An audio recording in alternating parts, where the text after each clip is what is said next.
Shan Kadavil is a founder and CEO at FreshToHome. So now they are the largest vertically integrated e-commerce company in the fish and meat space in the world. So many congratulations on behalf of India. So this is like making Bharat and touching the top of the world and delivering 1.5 million orders a month. That means 50,000 orders a day and around 2 million customers. Shan has many caps. He is the chairman for Debox Technologies. And he started as a support.com also as a leader in California. So he has been awarded twice with 100 Top Tech Indians Award. And then he has got most promising entrepreneur of 2019 from Economic Times. Honorable Prime Minister Narendra Modi ji has given an award for Champions of Change. So Shan holds number of patents in the areas of big data and cloud computing and also participated in World Economic Forum.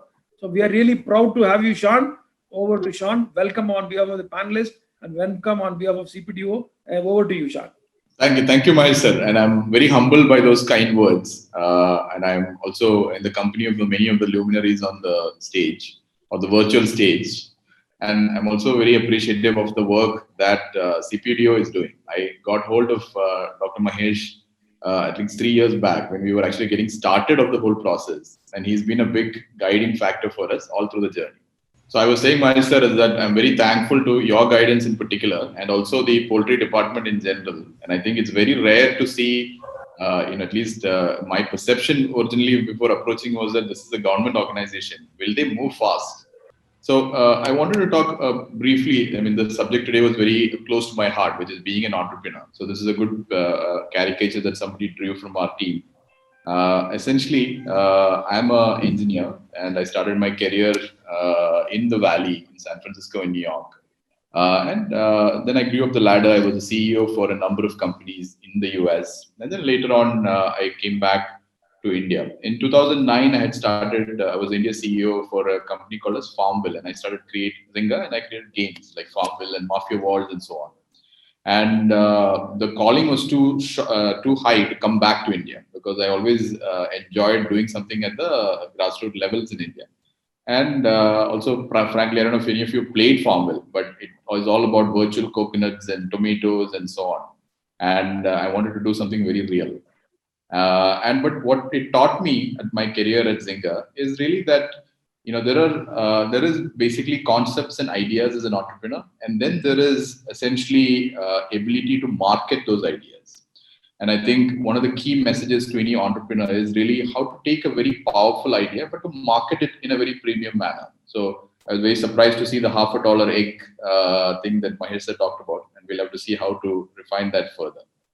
Anyway, so with that background, I started 2015. We started FreshToHome. And fortunately, we are now one of the largest in the world in this segment. So since Mahesh sir has done a great job in describing and also embarrassed me a little bit on all the various different parts of the journey, let me go straight into entrepreneurship in general. So I don't know if you folks can identify what is common to all these brands, because we are talking about entrepreneurship, and I just heard about Mr. Daga talking about how he culled all those birds, right? So it's a very difficult time to be an entrepreneur during COVID. In that context, can any of you guess what is the commonality between a Disney and a GM and Burger King and Microsoft? Anybody? Well, these are some of the biggest brands that were created in the middle of some of the biggest pandemics in the world. So if you look at COVID is basically one of the biggest medical pandemics we are aware of, but it is also an equally large economic crisis, right? And as all of you are seeing firsthand. If you look at Walt Disney in 1930 or whereabouts after the World War I, there was a great economic depression in the US. That's really when everything was down, right? That's really when Walt, who's a Polish immigrant, came down to the US and started Disney. Similarly, after the Korean War, the GM started. And so all these stories, including Microsoft in 1970s, are all stories of entrepreneurs who came in when the chips were down, when they knew that this was probably the worst time to start something, and then yet they thought about things in a different manner, right? Because if you look at it, even my previous company, Zynga, was started in 2009 when there was a recession in the US. So it's typically people who think differently or think laterally that are typically good entrepreneurs. So I think it's really one message that I wanted to give you, all of you, is that it is always almost that the darkest times are when you can actually create the best opportunities. Now, let me talk about specifically to COVID. COVID essentially has led to a very huge decline in footfalls, right? It essentially retail businesses are down.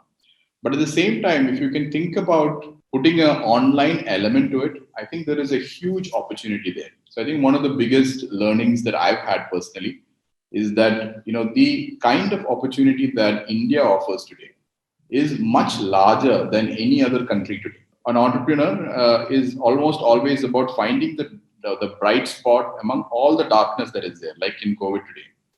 So with that, let me come to sort of the online opportunity, because the online opportunity is a very, very interesting opportunity, right? Because new age ways of reaching out to people, whether the market opportunity is extremely large. If you look at it, we now have about 45 crore people who are all connected on data, right? If you look at the number of online shoppers, at least 10 years back, this figure was less than 25 lakhs.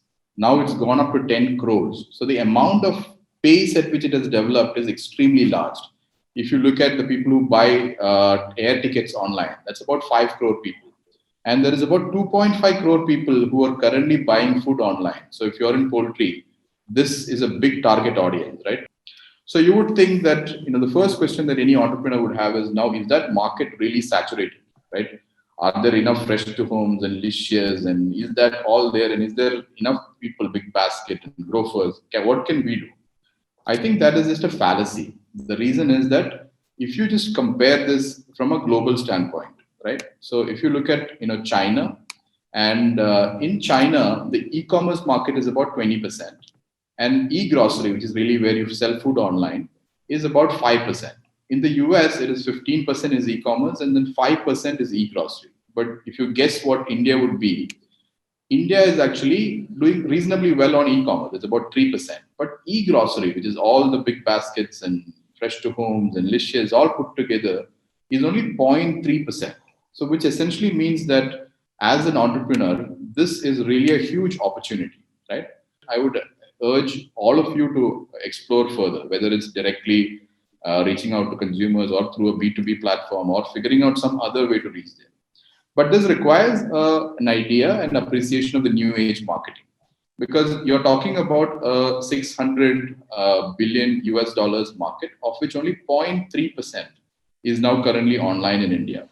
Even if you increase that 0.3% to say 1%, right? That's essentially, we're talking about multiple billions of dollars. Now, if you're thinking about how to get in there, it does not need to be knowing online technologies.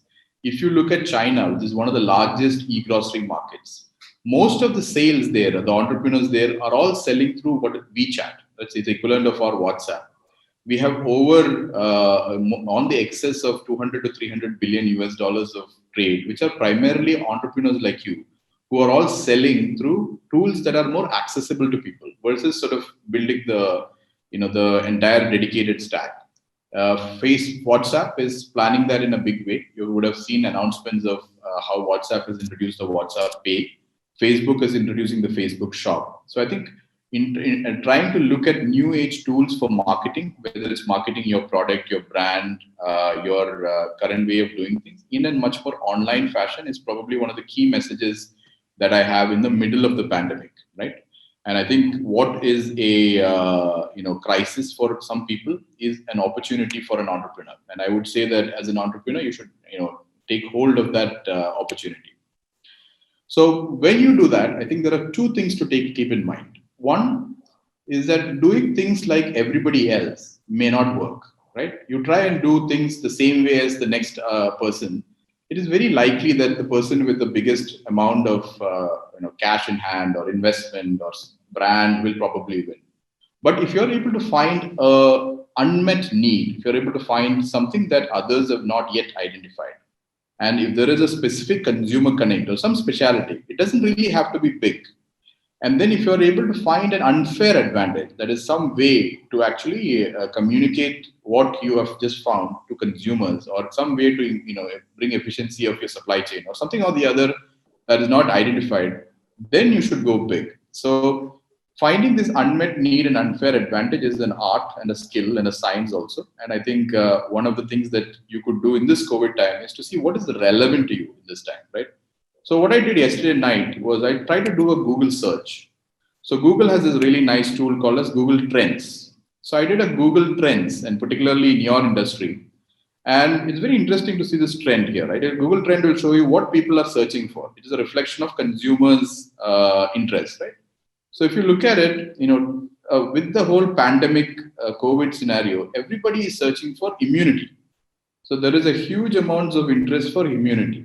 There is also other keywords that signify health, like GMO free. And I don't know if this GMO free is real or illegal, or I don't know what it is, but people are searching for it, right? So consumers really are worried about their health. So as long as if you are truly believe in what you do, if you believe that your product is truly something that you would feed your children, which is really what I like to do, which is the business that I like to be in, then you have to figure out how to market the benefits of that area. And that's one other key message that many of us do not do as well, which is we may have a great product, but we may not be actually able to market it. So figuring that out in your business, and I don't really understand your business very well, so I will leave it to all of you who understand this in much level of detail.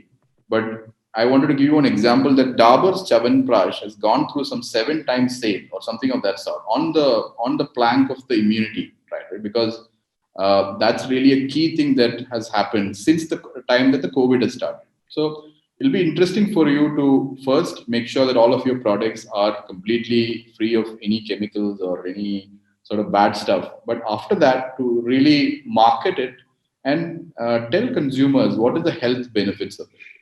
I wanted to leave you with a few thoughts because this is an entrepreneur week, and I wanted to leave you with some thoughts. In poultry, I'm sure you're doing all of you are much more ahead of me in this, but thinking about some way of using these concepts in your nutrition or in your rearing or in your value add, in your marketing could be very, very beneficial. I wanted to run a thought by you, and this is one of those labs ideas. But I have seen that algae in general is a very, very marketed as well as a very sort of sought after area, especially in the West, right? Because if you know that omega 3 and other stuff benefits in the fish comes from algae. I'm wondering if there is some research or some other areas that you can incorporate a natural additives into your feeds or natural areas to look at algae processing as a way of doing this. Similarly, yesterday I was browsing through Amazon US, and I came across this $200 product, right? And it is essentially I don't know, is that like a 14,000 or so rupees product, which is nothing but your haldi, your curcumin. And it's nothing but our haldi. And India is probably one of the largest exporters of haldi. But see the way that they've cleverly marketed the entire product, right? It's not disenchanters, it's primarily marketing the strength of our traditional Ayurveda. And can any of you guess this product? This is a 70,000 rupees product, and I couldn't believe it. This is moringa, I don't know what you call that in Kannada, but it's the drumstick, right? So it's essentially being marketed for 70,000 Indian rupees. And similarly, the biggest buzz in the US circles is now meatless meat. People like Impossible Burger, Impossible and Beyond Meat are all into meatless meat. I know that goes against all the theses of poultry that we are aware of, but as entrepreneurs, I urge you to not confine your limits to one thing, stretch your imagination. One of my favorite experiments is to see how to do meatless meats with jackfruit. Because all through our country, we have people who are not vegetarians who use jackfruit or others as a substitute for meat, right? So is there a way for us to think out of the box, right? Whether it's in poultry by looking at nutrition, looking at value adds, looking at marketing and so on. I will not take too much time because I think I'm close to the end of my time. But I will tell you just one brief thing on how we have identified the unmet need and the unfair advantage, right? So we are largely about fish. We do sell a lot of poultry, and we may be now one of the largest organized poultry sellers online as well. But at the same time, a majority of our focus is on fish, right? And our plank is always about making sure that we have the freshest produce right from the source, and then we give it without any preservatives down to the consumers, right? And we're doing about 14 lakh orders now in a month.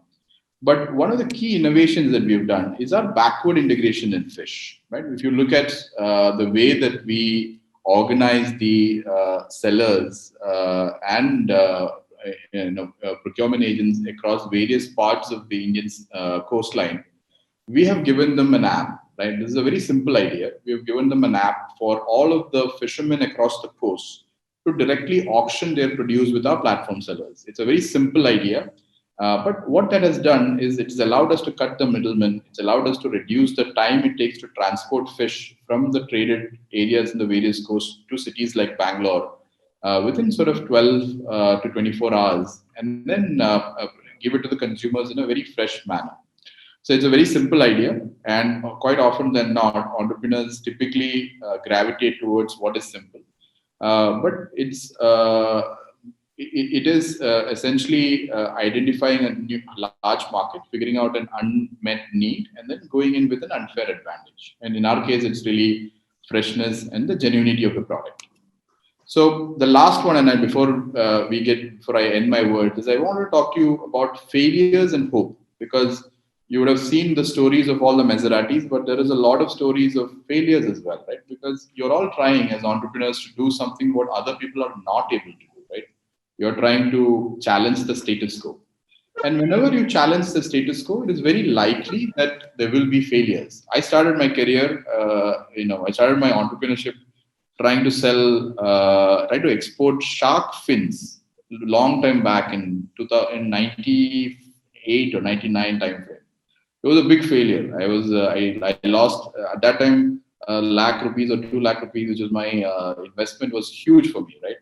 And it was a big failure. I lost that money. Then I did some other business. It was a big failure. So I've tried multiple things before hitting on one or two or three successful endeavors. So I think as an entrepreneur, it's very, very normal to have failures. And typically in Indian cultures, we tend to think about failure as a bad thing. And I think it's really something that you should celebrate. I mean, you should be careful about how fast you fail, so that you don't realize that you failed after losing a huge amount of money. But if you're able to contain your failures within a short period of time, and if you're able to learn from your failure, then essentially you will be successful. And I think it's important, just as we celebrate successes, to also celebrate failures. Failures are a stepping stone. Eventually you will be successful. So with that note of hope, that is essentially that with every sort of darkness, there will be a light at the end of the tunnel.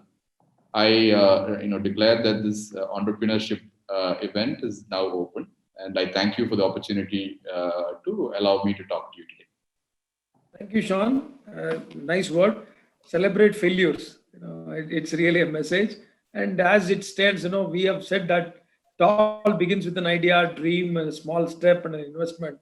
Entrepreneurship is a pursuit for winning on an infinite journey, navigating all odds, crossing hurdles, and relentless efforts. So we need to do this, I think, as a mantra. And as Shan mentioned that very rightfully, that failures are part of life. Failures gives you an experience. Thank you so much, Shan, joining us from Dubai, and wish you a good time and good investment opportunities further. I don't know how many of you know that he has been blessed with an investment for the group, 150 million, I hope. So recently $150 million has come to the kitty. Probably he'll be fishing more there. So let me wish a good fishing for the finances. So all the best, Shan. Thank you very much. Hope that you can find some time to join whenever you can, and good day for you there in Dubai. Thank you very much. Thank you, sir. Thank you. Thank you for inviting me. Take care.